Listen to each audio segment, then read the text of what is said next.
So picture a too big to fail mega corporation. Like we're talking $1 trillion valuation. Yeah. Just absolutely untouchable. But then overnight, they file for bankruptcy. Oh, wow. Yeah, everyone watching is just completely stunned. Right. It's this massive shock. Because, you naturally assume stability at that massive scale. I mean, you just don't expect it to vanish. Exactly. And welcome to today's deep dive, where our mission is to explore the ancient equivalent of that exact shocking corporate collapse. Right, the superpower empire of Assyria. Yeah. We want to figure out what actually defines a reliable leader when systems completely collapse. And to do this, we're crossing two very different sources for you today. We've got ancient prophetic verses from the book of Nahum and a contemporary journal reflection from a corporate middle manager. Which is such a wild pairing, but putting those two together reveals a lot about, the underlying mechanics of leadership. Or maybe what happens when leadership just completely evaporates under pressure. Right, exactly. So let's start with that ancient text. The book of Nahum is this vivid prophetic record. And the imagery it uses to describe Assyria's collapse is just wild. Oh, it really is. Like, their mighty fortresses are compared to trees heavy with first-ripe figs. The text basically says if you just shake the tree, the figs drop effortlessly right into the eater's mouth. Which is just a brilliant metaphor for structural rot. Yeah. I mean, the defenses project this aura of absolute strength, right? But they only hold up until the slightest pressure is applied. Right, the slightest shake.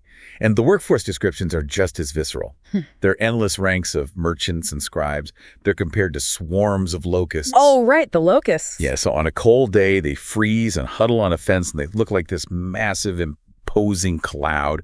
But the second the sun rises and things heat up, They're gone. yeah, they just shed their skin, spread their wings, and vanish. Nobody knows where they went. It's so striking. And the text highlights a deep irony in their final moments, too. Also, Well, on the ground level, there's all this frantic, futile busy work, like, drawing water for the siege, treading mortar, making clay bricks. just total panic at the bottom of the pyramid. Exactly.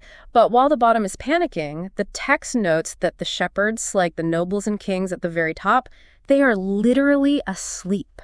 Wow. Yeah, it's a complete leadership vacuum, leaving the regular people just scattered on the mountains. Okay, wait. I have to push back on that, though. Yeah. Because, Assyria was a brutal, relentless military powerhouse. Oh, absolutely. You don't conquer the known world by being lazy. Oh, it's So how does this fiercely competitive culture suddenly just fall asleep at the wheel? Well, that actually hits on the core mechanism of the collapse. When a system believes it is invincible, its leadership stops actively guarding it. Oh, I see. Yeah, over time, they confuse sheer size with actual security. They genuinely believe the machine was so massive it would just drive itself forever. So when the real crisis hits, they just aren't equipped to respond. Exactly. They are totally checked out. And that historical arrogance, where the people at the top are asleep while the bottom panics, that is exactly what triggers modern corporate anxiety. Oh, 100%. Which brings us to our second source today. It's a journal reflection from a middle manager who was wrestling with this exact fear. Right. They were sitting around with colleagues after work, just debating what actually constitutes good leadership when things go south. It's that classic debate of mechanics, isn't it? Like, do you lead aggressively from the front or do you support the team from the back? Yeah, exactly. Because some teams need a point person and others need like a safety net. Right. But despite debating the mechanics all night, they reached this surprising, unanimous consensus. Even the secular coworkers in the group completely agree that the ultimate ideal is a shepherd who loves the sheep. Shepherd who loves the sheep? Yeah, someone who just refuses to trample or scatter their own team just to save their career.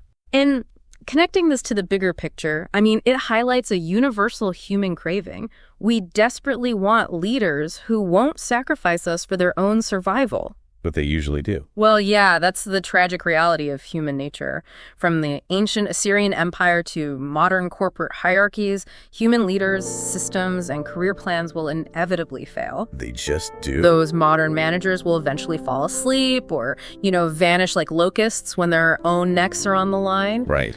And the ancient text contrasts this inherently flawed human management with a divine shepherd who never slumbers and never sleeps. So what does this all mean for you listening right now? Whether you are the one currently leading a team or, maybe you've recently felt crushed by a mentor or a boss who scattered the group to save themselves. I think the real takeaway isn't just that humans fail, it's that In a crisis, the instinct of a human system is to protect the structure, not the people. Right, save the company, fire the staff. Exactly. But a true shepherd protects the people even at the cost of the structure. When we recognize that human systems are inherently fragile, we stop being so devastated when they inevitably crack under pressure. Which leaves us with a final thought for you to chew on today. Let's hear it.